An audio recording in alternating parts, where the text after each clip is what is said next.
महाकाल।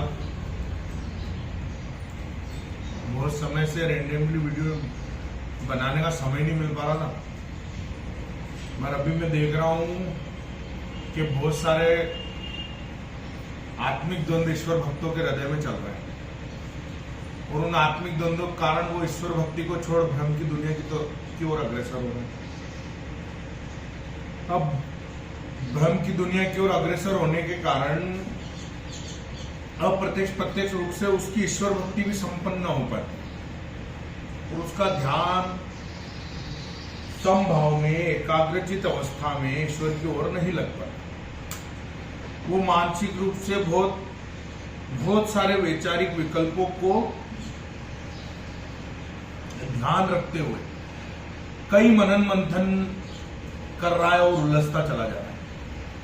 उन्हीं बातों को देखते हुए ये वीडियो बना रहा हूं, जिससे आज संसार जगत में जो ईश्वर भक्त मौजूद है उनको कुछ अच्छी राह में बता सकूं, दिखा सकूं और भाई उनके सवालों के जवाब इस वीडियो के माध्यम से दे सकूं।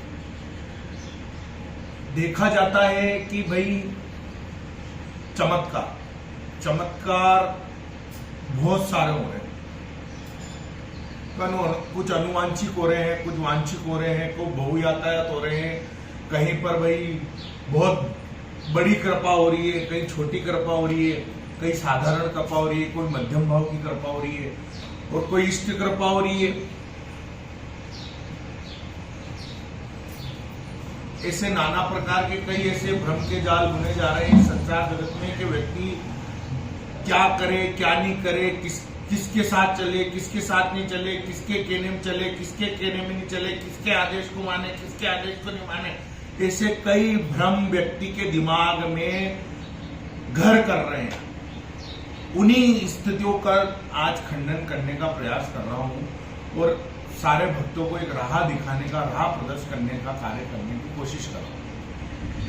अनुवांशिक में भी सामान्य ज्ञानी हूं, संपूर्ण ज्ञानी तो केवल बॉस, बाकी तो और कोई नहीं।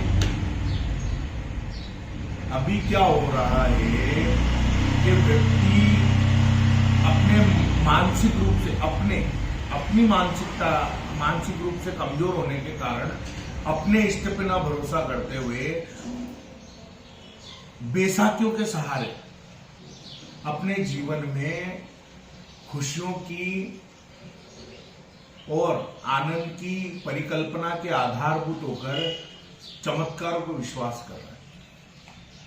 वो सुमिरन की ओर अग्रसर नहीं है, वो आस्था की ओर अग्रसर नहीं है, वो श्रद्धा की ओर अग्रसर नहीं है।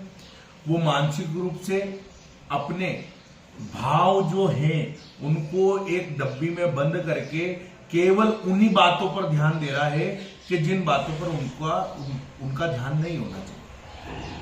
अच्छी बात है, आप किसी गुरु के पास जाते हैं, किसी महात्मा के पास जाते हैं, किसी उपदेशक के पास जाते हैं, किसी कथावाचक के पास जाते हैं, किसी का भाई भागवत का श्रवण करके या किसी के प्रवचन का सुमिरन करके या उसका सानिध्यप्रद होके अगर कोई अच्छा ज्ञान ग्रहण करते हैं और वो अपने जीवन में उतारते हैं तो उससे तो भाई बहुत अच्छे बेनिफिट है।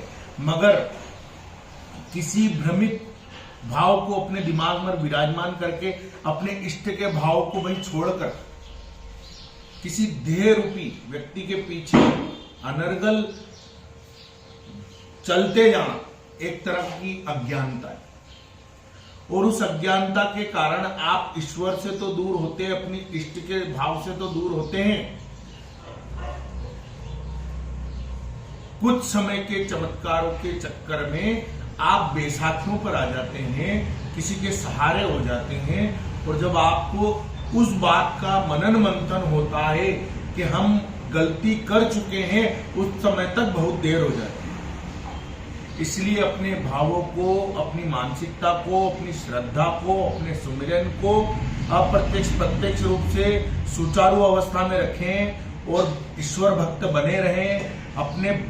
अपने इष्टों के प्रति सद्भावना रखें, अपने देविक स्थानों के प्रति सद्भावना रखें, किसी का भी सानिध्य ग्रहण करें, गुरु उपदेश को माने, गुरु सिद्धांतों को माने, मगर ऐसा कोई भी कृत्य ना करें जिससे आप अपने स्वयं के भावों में जो बसा हुआ भगवान है, जो ईश्वर है, जो ईश्वरी कृपा है, जो देव स्थान है, उससे दूरी बना ले।